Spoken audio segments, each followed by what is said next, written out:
Welcome to the Possibility Action Network podcast. I'm your host, Stephen Middleton, aka Possibilityman. We are committed to bringing you guests who strive to better people's lives and serve as a force for good in the world. Our guest today is Enrique Acosta Gonzalez. He's the founder and CEO of Triad Leadership Solutions. He helps leaders find the clarity they need to evolve and succeed in business and in life. He's widely regarded as the leadership coach. He's recognized among the 200 biggest voices in leadership, as well as a global ranking among the 100 executive coaches of the year, both in 2023, and we've just gotten started. Enrique, welcome to the show today. Thank you for having me.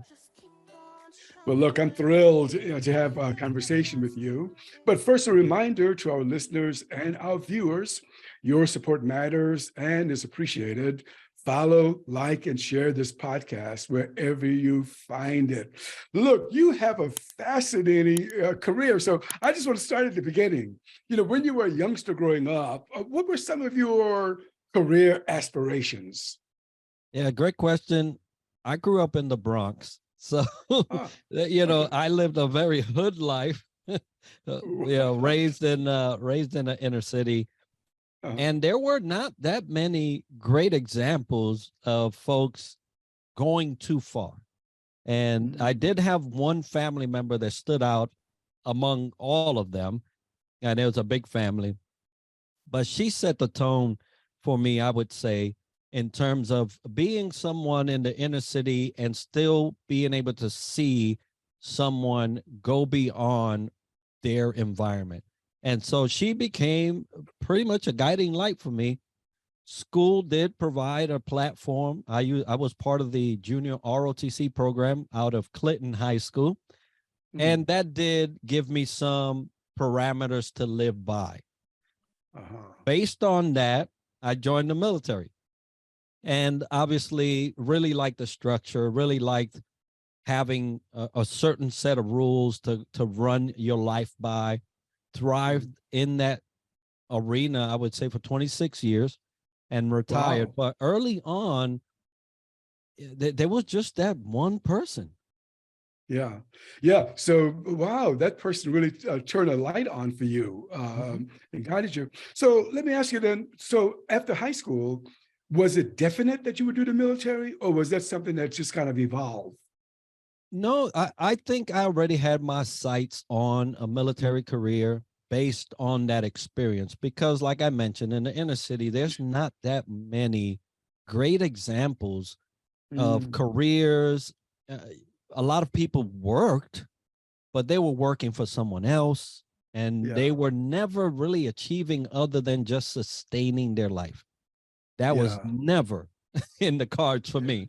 And I saw the military as a possible great option to facilitate more than what I saw and I was raised in. Well, you were a smart guy. So which branch of the military did you choose? I served in the Navy as a meteorologist and oceanographer.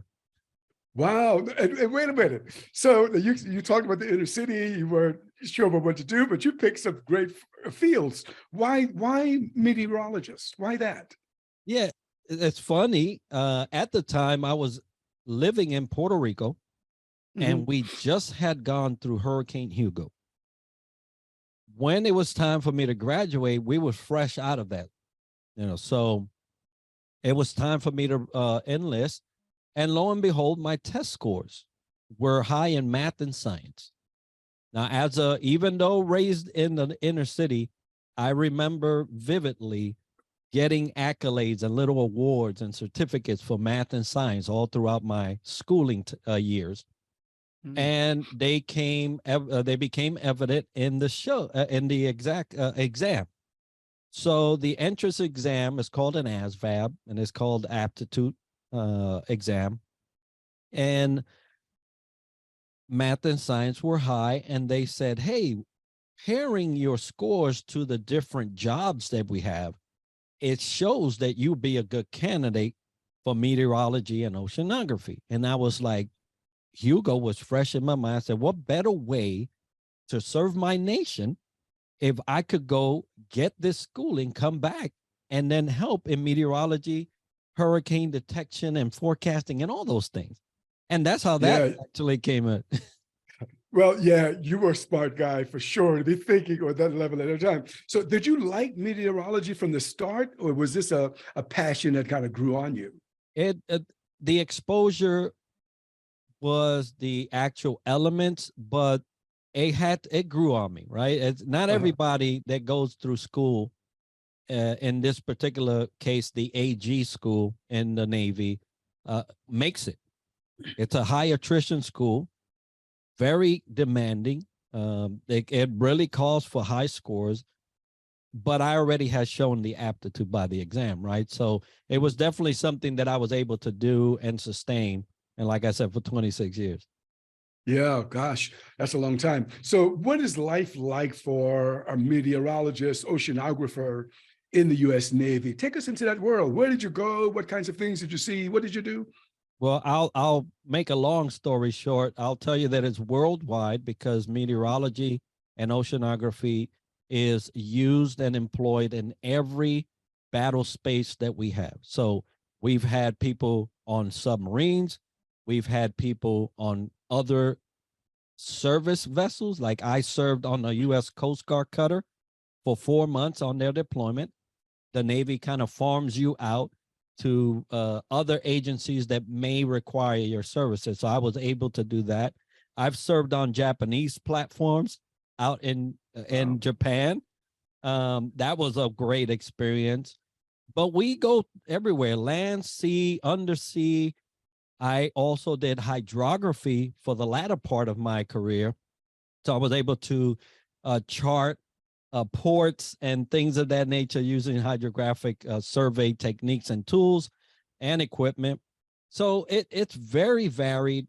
It goes across all warfare platforms or better yet, disciplines. And it's probably one of the better rates to go in if you want diversity. Wow. So were you ever then in a war zone as a meteorologist, oceanographer?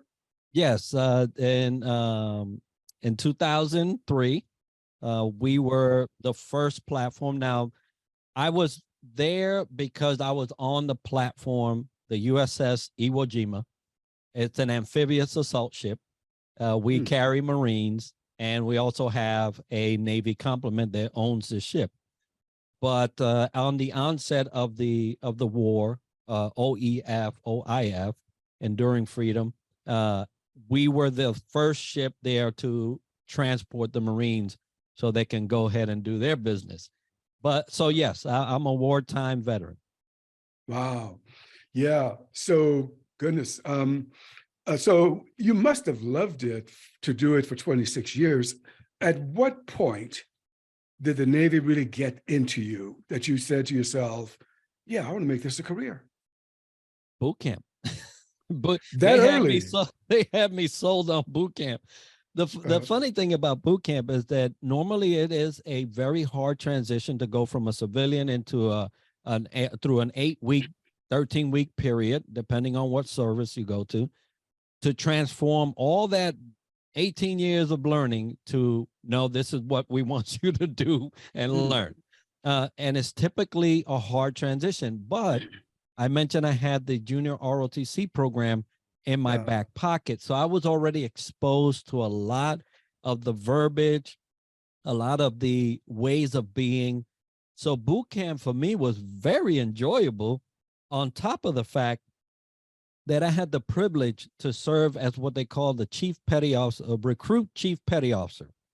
I was the leader of that boot camp unit.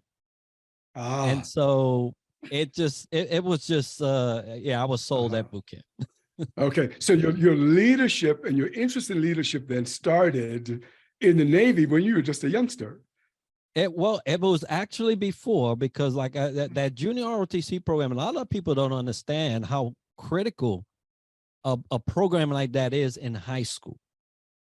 And there are other elements and other units, like the Sea Cadets, for example. The Sea Cadets, you can go into that program at the age of 10. Wow. So from the age of 10, you can start learning these military principles, strategies, leadership, all the things that go in with teamwork. And so if anybody's listening and you do have a Sea Cadet unit near your house and you would like your child to be part of something bigger than themselves, that teaches camaraderie, teamwork, leadership, and all those things, those are good options. But in high school, these are funded by both the military and the high school or whatever education system, but they really laid a bedrock for me in terms of leadership, the desire to be a leader, and all those things.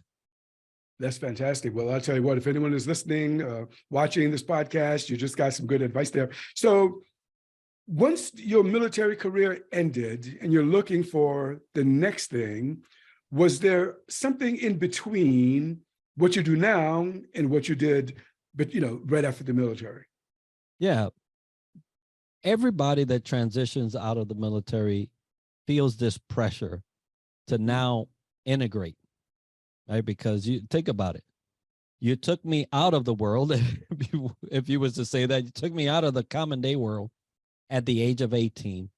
And now you're going to release me back into that common day world at the age of 40, whatever it may be, and expect that all things are going to go well. It just doesn't, right? There's a assimilation that has to happen. And a lot of times I try to explain it this way. You provided me a boot camp to integrate me into the military, but you don't provide me a boot camp to reintegrate me back to the world. And so that lack of having some transition like that is why so many service members find it hard to adjust to this new life, right? And so in trying to adjust to this new life, I just try to find a job. And the funny thing is that the job found me. I applied for a particular position at a local company. They called me to inform me that I was not selected for the job, but to hold on because the CEO wanted to talk to me. And I said, wow, that's unheard of. Normally people won't even call, right? So, and so the thing was that the owner and the chief operating officer were both Army helicopter pilots that knew what I did in the service. And they had a need for someone to be able to provide mentorship and coaching for their leadership and their complement of folks in their company. And they knew that they could trust a person that had served at the highest level as an enlisted. They knew that they could trust that because they've trusted it before. Now, those scenarios don't often play out for anyone. I'm sure it has I'm not the only one, but it is almost like the stars need to align for something like that to happen. And it happened to me. So I was fortunate and I already had in my mind entrepreneurship, doing leadership development. In my mind, Triad Leadership Solutions was already there, was a seed. And what they allowed me was to kind of proof test my whole philosophy on business and teaching leadership by doing it in their company. And I was able to do that. And then that was, it lasted 2 years. They had another pivot that they had to go to, and I was let go. But it really set the tone for proving that what I thought was going to be something successful actually was. And so that really gave birth to Triad Leadership Solutions. Yeah. So what informed you that you could actually go into an organization that you don't know and serve as a coach and mentor to CEOs and other leaders? Where is that coming from? Well, is it just guts? Is it just guts? Well, a lot has to do with faith in yourself. and your abilities. But you have to be self-aware, right? Because it's not all your abilities. We're never a thing without someone. We may think that we've gotten there by ourselves, but it's impossible. So when the last 12 years of my service in the military, I was at the highest level of being an enlisted. I was a command senior chief, which means that I was in charge of the entire enlisted complement plus the junior officers. And I was responsible for the heritage and training and upbringing of these young people, enlisted and the lower three ranks of the officers, in terms of mentorship and coaching. So I already had the experience that came with that territory. So it was easily facilitated to come into this company, which is the reason why they hired me. They knew I could do that. Yeah. And you said the seed for Triad Leadership Solutions, your company, had already been planted before this assignment. But where did it come from? It came from my 12 years as a senior enlisted leader. I knew that the values, the training, and all of the tools that I had acquired within that 12 years of being in that position would be of an asset and benefit to even those leaders outside of the military. And often what we see is that a lot of people look at the military as a source of leadership development.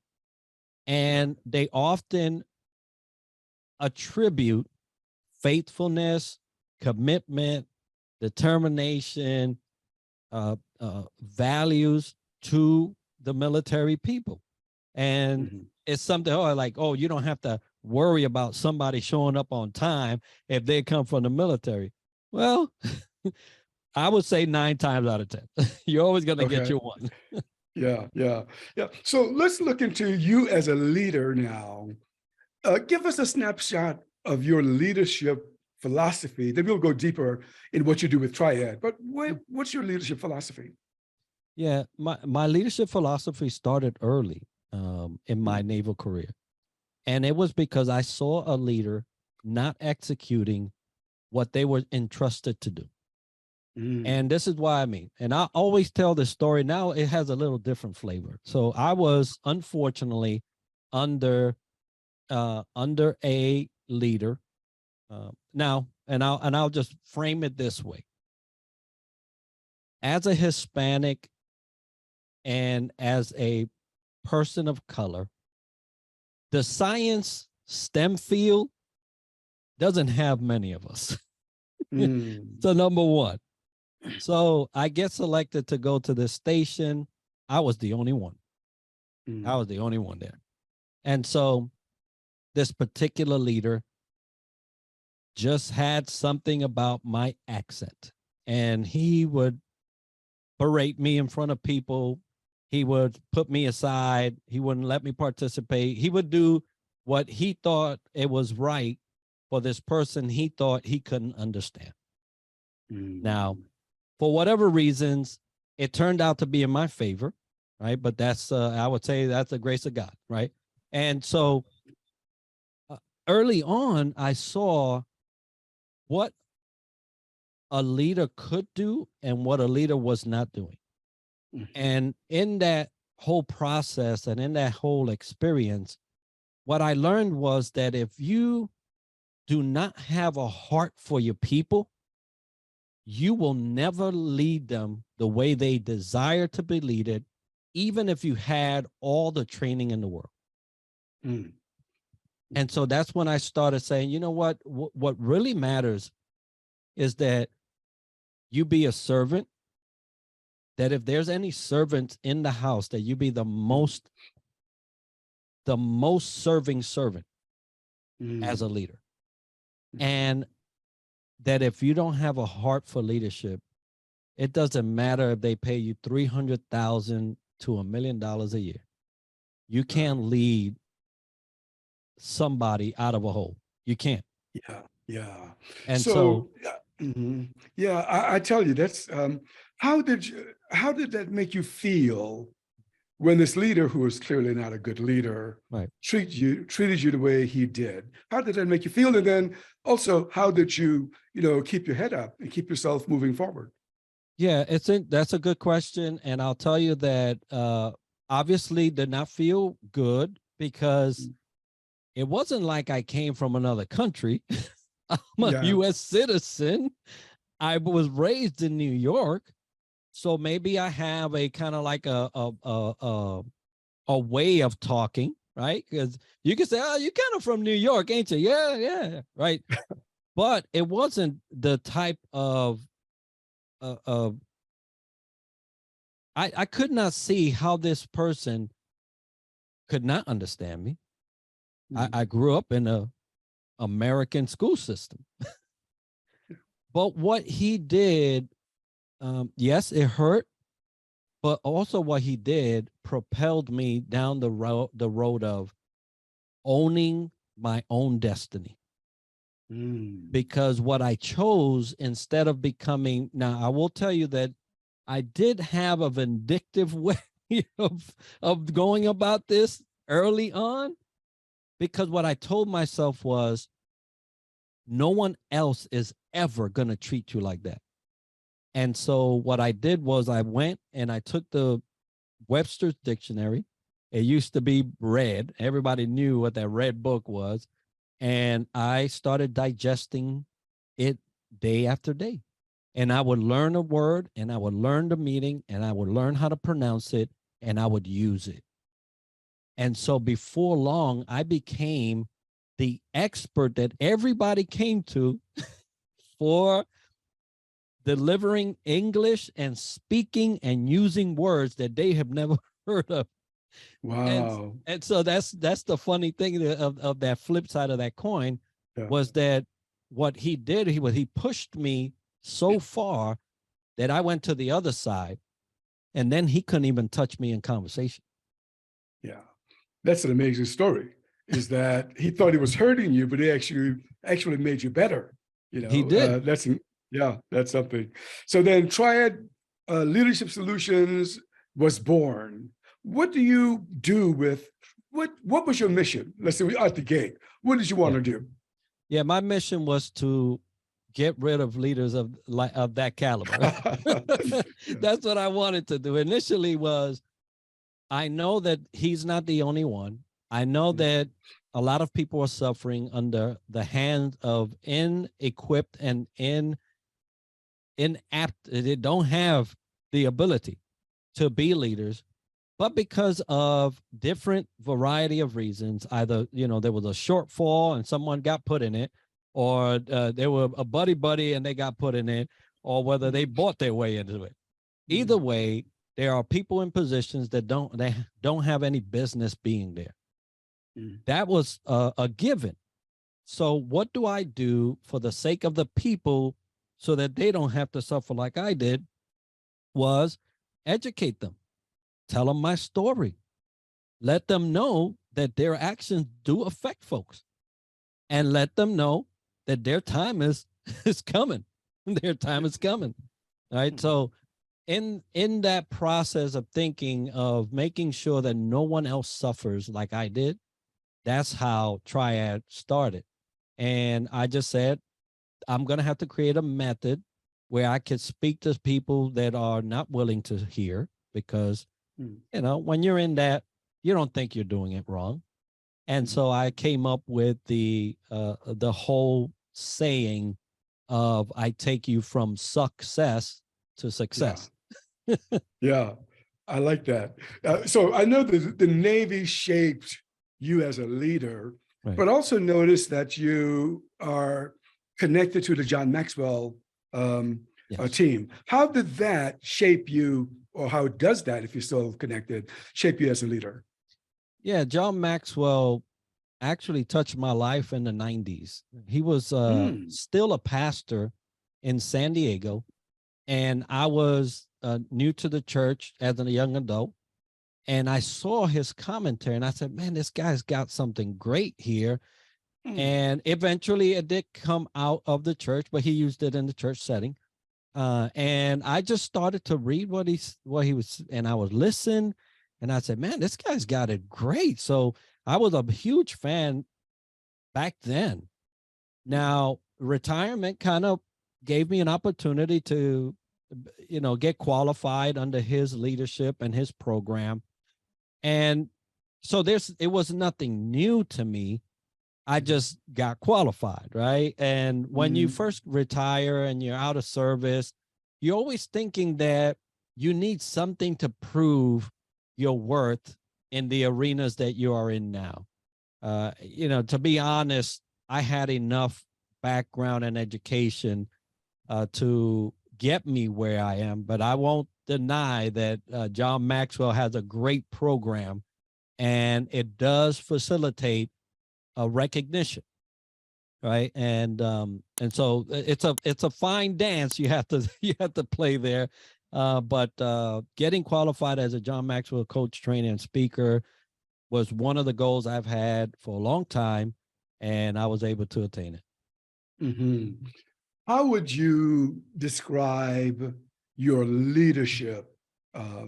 Your leadership skills. How would you describe yourself as a leader? What kind of leader are you? Yeah, I'm a heart-driven leader. So what that means is that I don't care of your externals.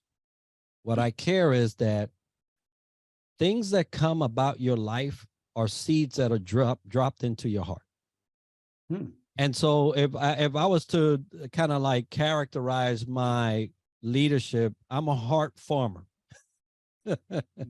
I cultivate the heart. I cultivate and I pull the weeds out the heart, and I plant good seeds in your heart, because it's only through the heart that you'll see the true change in man.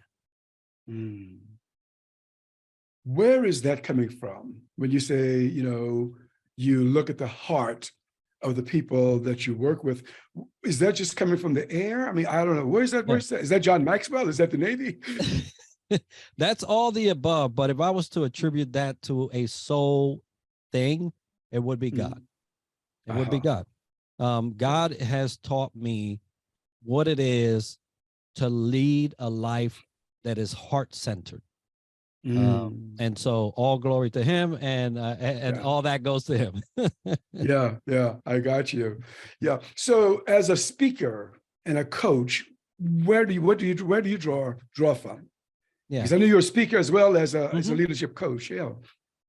Yeah. So in speaking, and I often tell people, if you don't know who you're speaking to, you might as well just be quiet. So the speaking and what comes out of that is to address the need of the people. If as a leader you cannot address the needs of the people, then you might as well just be quiet. They understand some stuff, but sometimes leaders speak out of turn, and it's just because they want to hear themselves, right? So most of the speaking, the coaching, the mentorship are all driven by the needs of the people. I see. So why would a company pick up the telephone and call Triad Leadership Solutions? Yeah. What kinds of, well, what I'm trying to get at is that what kinds of things might they be facing that would prompt the CEO to say Triad Leadership Solutions? Yeah, this is a great question, and it's always been one of the debates of whether I'm a businessman or not. Okay. And I'll tell you this, people will never call. People are more reluctant to accept that they are in error than they are to say, I'm right.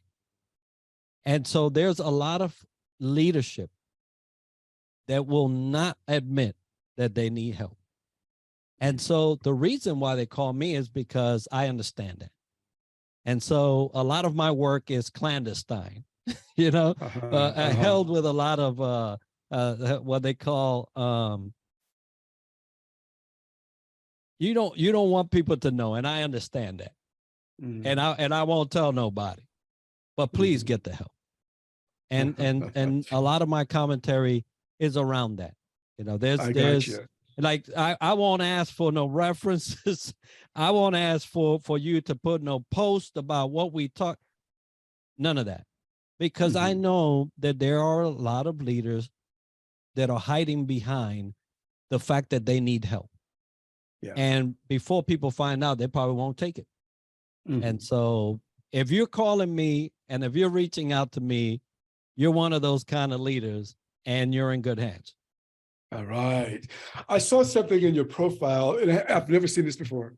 Let me preface it by saying that. And in quotes, holistic leadership. What do you mean by that? I mean, a lot of people associate holistic with, what you eat and stuff like this, but holistic leadership. Yeah, because leaders, okay, when you get trained enough, you think you know a lot. When you get raised a certain way, you think you know. But one person to another, you will never know a person. Ever. As much as you hope that you know them, and as much as you may think you know them, this mind is so apt to receive different kind of messages on a daily basis that you just don't ever know what people think about. And you would never think that that would come across your mind. But so when you talk about leaders, you don't know the leader. No, you never know the leader in totality. But that leader knows himself or herself. The only one other than themselves is God. And so when you try to treat leadership development on singular points, what you're doing is you're applying Band-Aids to a greater issue. And so that's why I say I'm a heart cultivator, right? I go down to the roots and I assess that. And then when we go into that type of dissecting the different areas of a person, whether it be mental, physical, emotional, spiritual, that is what makes that leader. And so sometimes the actions that you're seeing is not lack of training, it's bad habits. And sometimes it's not bad habits, it's an upbringing. And so you will never be able to truly develop a leader the way they should unless you treat it holistically. And so that's why I use that word. I see. I got you. Yeah. So is leadership like one thing, or are there different facets of leadership, different levels of leadership? What is this leadership thing we're talking about? Yeah, it's funny you say levels. John Maxwell's got a book called The 5 Levels of Leadership. It is a class that I teach in one of my offerings. But leadership is so dynamic. There is just recently I made a post and it was called positional leadership. Now, positional leadership, but we just talk about one way of thinking about leadership. Positional leadership is having a leader understand where they should be at in the life of a follower in order to be effective at every given moment. You may need me today to lead from the front, but tomorrow you may need me to lead at your side. The next day, you may need me to lead from the rear. And I need to know, as a leader, your needs and where I need to be in order for you and I to be effective together. So positional leadership is one of those things that I also speak about and train, because that's one key element where leaders really fail. They think that their position is always at the front. Well, if you're always at the front and your eyes are on the prize, who has the sheep? Yeah. You think they're following you, but have you even put yourself in a position that they are willingly following you? Because if there's no will to follow you, sooner or later, those are going to go stray. And if you're always leading from the front, you'll never know. And by the time you turn around, you got 3 sheep. Yeah. So you seem to have this conviction that a leader can get better at his or her craft. Is that what you're saying? That's exactly right. Okay. All right. So in addition to leadership, you've done some writings, not only essays, but also blogs. Would you share with us the kinds of things that you do in your writings, especially your blogs? Yeah, well, I'll tell you, let me tell you about the books, right? Because the books are where I've invested most of my time. So there was and these are all collaborative projects concerning leadership. One particular one, which is Voices for Leadership, we had about 40 authors come into this project, all world-renowned leaders, and they have been, lauded around the world and given awards and things. And these are 40 perspectives on leadership from the leader, number one, the author, but as a conglomerate of different things to actually talk to the fact that we are holistic leaders. We need to be holistic leaders. And so what I write about, and there was just an article published in Inc. magazine that I was able to collaborate on. We were specifically talking about truth in leadership, which is a topic that is seldom spoken about, but needs to be talked about. And truth in this particular article is not the subjective truth, it's the truth that sets people free. The type of truth that allows you to be the full essence of a leader, but also allows your followers to become better by allowing you to lead.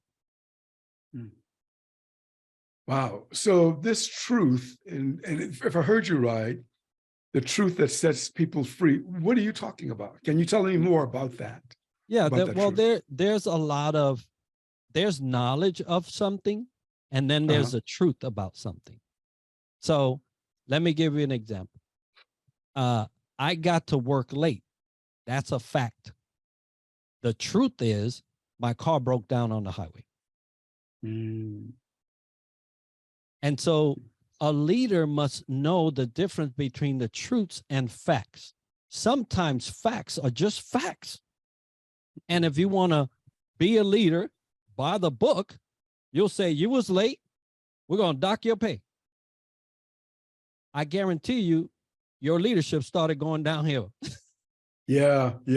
Oh gosh. I mean, I understand what you're saying about that, because I heard a story about a medical clinic, a doctor with a staff and all of that. And one of his employees had an injury. She really needed to be at home, but she said she had to be at work because they would not give her time off. And that clinic, Enrique, is having trouble keeping a staff because of what you just said. Yeah. And so where the real trouble lies is that it's not that the car broke down, right? That happens. And it's not that the person made it to work late. Thank goodness they made it to work. It's that the leader was unable to dig down deep enough to have the level of compassion that you want in a leader and say, you know what? I think we could do without you today. Go take care of that car. Yeah, that's great. That's deep. I like that a lot. Yeah. So in addition to this, though, you're also, as busy as you are, coach, a mentor, CEO, you also have a podcast. And clearly, you are on both sides of the mic, as a guest and also as a host. At what point did you decide, I'm going to start a podcast show? Yeah, I think that the virus period offered a lot of opportunities for a lot of people. I was at that time in February, I believe, I was working for a company here locally as a project manager. And they let me go because obviously that time is like everybody's trying to cut money, make sure that. So I got let go. Actually, I did not get let go. I left, right? And I left. So I left and I said, okay, well, you don't have any prospects. You're not looking for work. What do you do? I said, well, hey, your business is still going. And yes, people are not calling because now everybody's afraid. Start something where you could give value in the leadership arena to people who might be afraid to go somewhere, but now they got you, and now they have you have a captive audience. give them some value. And so I started and I said, hey, you know what? Let's get this down the road. It was very rough, like everybody else's podcast, but I just determined within myself that I would not let the period dictate what I would do. I would dictate what I was going to do within the period. Uh-huh. Well, that's pretty good. Yeah. So well, I hate to ask you this, but I'm going to ask anyway. You're on both sides of the mic. Obviously, you're with me and you've been interviewed on other shows. Right. Which do you like best? Or are they like equal in your mind, being a guest or being the host? I like both, I will tell you, because there's some times where you just got to have the ability to provide a platform for someone else. And then amazingly enough, that also has landed me on these positions where I get to explain a little more about what I do and how I do it, and the different projects that I'm involved in. So I like them both, and I think they are required for the certain period of time that I'm living. So, what's the name of your podcast? So funny, I have several. Oh, well, okay. So let me start with the main one that's mine. It's called Developing the Leader Within podcast.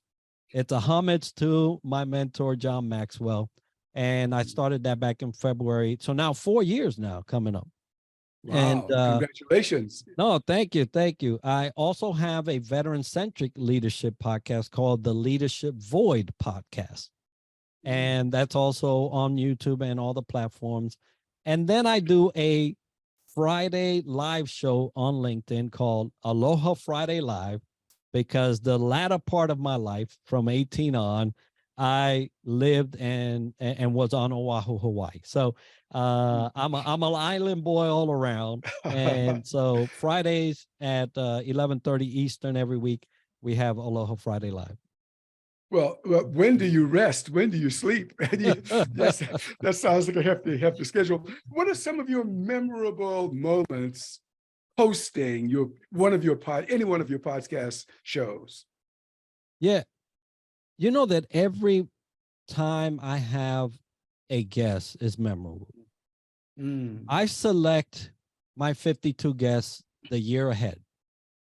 And so by October of the year prior, I have my whole complement set out and accepted and booked. So I'm thankful for the favor God has had on me to be able to do that. But everyone has been selected for a reason. And so every one of those episodes has its own intrinsic value and their purpose. So every one of them I enjoy.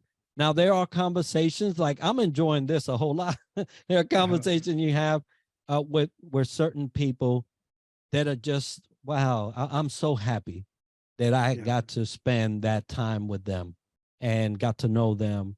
And most of all my guests have remained in contact in one way or another. But yeah, they're all memorable. That's fantastic. Well, look, I'm enjoying my conversation with you as well. So we're near the end of our show today.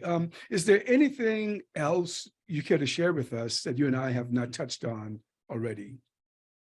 Yeah, I would just admonish those that are thinking about leadership. Because if you're already in leadership, what can I tell you? Right? Yeah.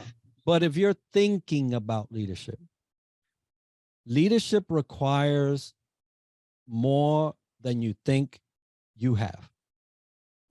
Leadership requires you to think for multiple people at the same time. And if you're having a hard time with yourself, going into leadership might not be for you at this time. So if you want to be a leader, learn to lead yourself first, and then come join the squad. Wow, I like that a great deal. Thank you for that. So, okay, well, look, I really enjoyed being with you today. Thank you again for being on the show. It's been my pleasure. You've been listening to the Possibility Action Network podcast. Our guest today has been Enrique Gonzalez. I'm your host, Stephen Middleton. Until next time, good day